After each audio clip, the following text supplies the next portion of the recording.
I gotta tell you what, guys, I'm just getting exhausted with trying to deal with dealers and vendors on their parts.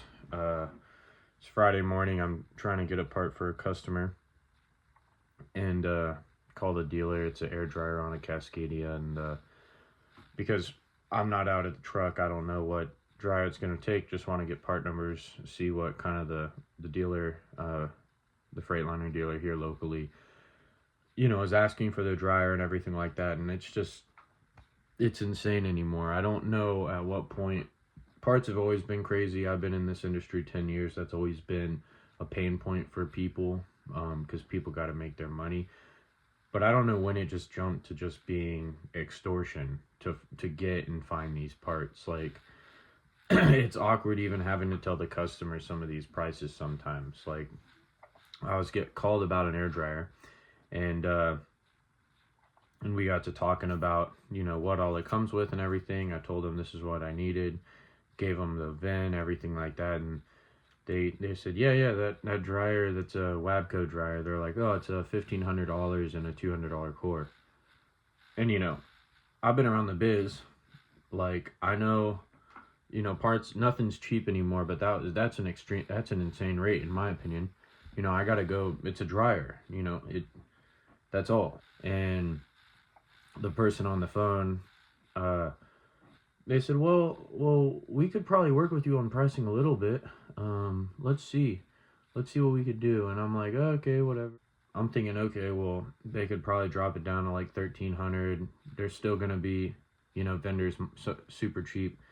And they come back to me in 2 seconds and drop it down to 883, which it just bothers me because I know there's customers that walk in for parts that they need and they're getting charged double, and that's pure profit for a freightliner. Like, they're making money on me at 883, I'm sure. And so why would you quote me $1,500? Like, at what point did parts become such a money racket that you're making over 100% profit on a stupid part that really doesn't need to be that much? I don't understand it. I don't know where that. It's just frustrating for me. It's frustrating for me as a company. It's frustrating for the customer to have to deal with that. Rates being down and then parts being the way they are. It's like, when did parts become a negotiation? At what point did you have that much room to be able to work with somebody where you can charge $1,500, and when the customer throws a fit about it, you can say, oh, 883, 883 is fine. That's a $700 markdown, and you're still making money on that. So where's your buy-in at?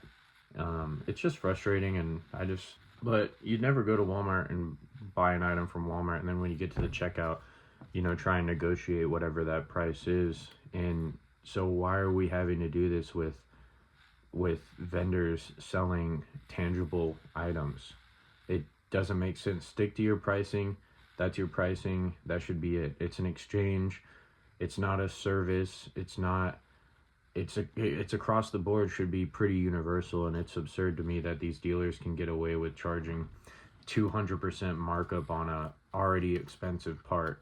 That's common in like brake clean and little Clevis pens and stuff like that. But the part's already expensive. You don't have to make all your money off one customer, and it's absurd anymore.